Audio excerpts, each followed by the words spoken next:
అందరికీ నమస్కారం.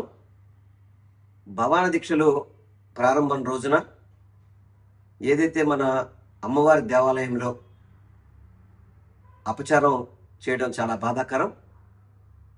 బాధ్యత గల పదవిలో ఉన్న ఈవో గారు కావచ్చు, బాధ్యత గల పదవిలో ఉన్న మరొక వ్యక్తి చైర్మన్ గారు కావచ్చు, ఇద్దరు కూడా వాళ్ళకి కొన్ని పరిమితులు ఉంటాయి. పరిపాలనలో కానీ అదేవిధంగా దేవాలయంలో పనిచేసేటప్పుడు కొన్ని పరిమితులకి లోబడి పనిచేయాల్సిన పరిస్థితి ఉంటుంది.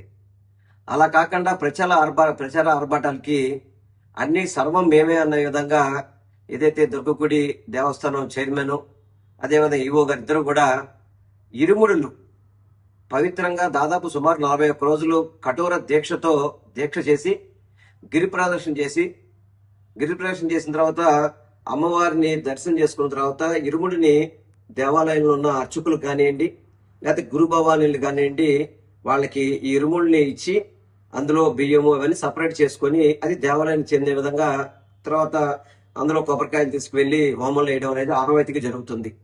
కానీ మన అమ్మవారి గుడి దేవాలయంలో, మన దుర్గామల్లేశ్వర దేవస్థానంలో ఈవో గాని చైర్మన్ గాని సర్వం మేమే అనే విధంగా అర్చకులు చేయాల్సిన పనులు కూడా మేమే చేస్తాము, గురు భవానీలు చేసే పనులు కూడా మేమే చేస్తామని చెప్పని ఇరుముడిని ఏదైతే అమ్మవారికి సమర్పించిన ఇరుముడిని వాళ్లే లోపల చేతులు పెట్టి అందులో తీసేయడం అనేది చాలా బాధాకరం.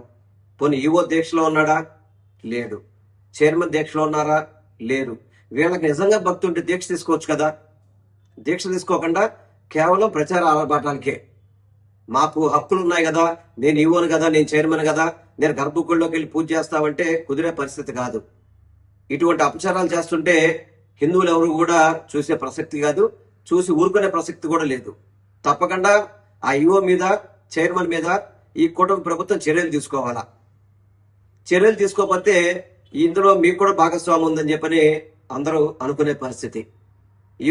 ఈవోని కానీ చైర్మన్ గాని తక్షణమే సస్పెండ్ చేయండి. అమ్మవారి గుళ్ళో జరిగిన అపచారానికి ఏదైతే ఇరుముడిలో 41 రోజులు కఠోర దీక్షతో తీసుకుని భవానీలు అమ్మవారికి భక్తి శ్రద్ధతో గిరిప్రదక్షిణ చేసి వాళ్ళు చేస్తే వీళ్ళు ఇరుముడిలో నుంచి బియ్యం తీయడం, కొబ్బరికాయలు తీయడం అనేది ఎక్కడ ఆనవాయితీలు ఇంతవరకు ఎప్పుడూ కూడా లేదు. చేస్తే అమ్మవారి గుళ్ళో పూజారులు చేయాలి, అర్చకులు చేయాలి, లేదంటే గురు భవానీ చేస్తారు ఈ కార్యక్రమాన్ని. కానీ వాటిని పక్కన పెట్టి మేము ప్రథమంగా తీస్తాము, మేమే చేస్తామని చెప్పినది చాలా అపచారం. ఈ అపచారానికి తప్పనిసరిగా కూటమి ప్రభుత్వం, దేవాదాయ శాఖ చర్యలు తీసుకోవాలి. ఇప్పటికే హిందూ సంఘాలు కానివ్వండి, గురు భవానీలు కానివ్వండి ఆందోళన చేస్తున్నారు. వారి యొక్క ఆవేదనని తెలియజేస్తారు. వారి ఆవేదన కానీ ఆందోళనలు కానీ పరిణిలో తీసుకొని దేవాదాయ శాఖ తప్పనిసరిగా ఈ చైర్మన్ మీద, ఈవో మీద, ఇద్దరి మీద కూడా చర్యలు తీసుకోవాలి. చర్యలు తీసుకోకపోతే మాత్రం ఇది హిందువులకు జరిగిన అపచారంగా ప్రతి ఒక్కళ్ళు భావిస్తున్నారు. చర్యలు తీసుకోకపోతే మాత్రం కూటమి ప్రభుత్వం కూడా వాళ్ళతో లాలుచూ పడినట్టుగానే అందరూ కూడా భావిస్తారు. కాబట్టి మా డిమాండ్లో ఒకటి, అపచారం చేసిన చైర్మన్ ని, ఈవోని తక్షణమే సస్పెండ్ చేయాలని మాత్రం మీ ద్వారా నేను కోరుకుంటున్నాను.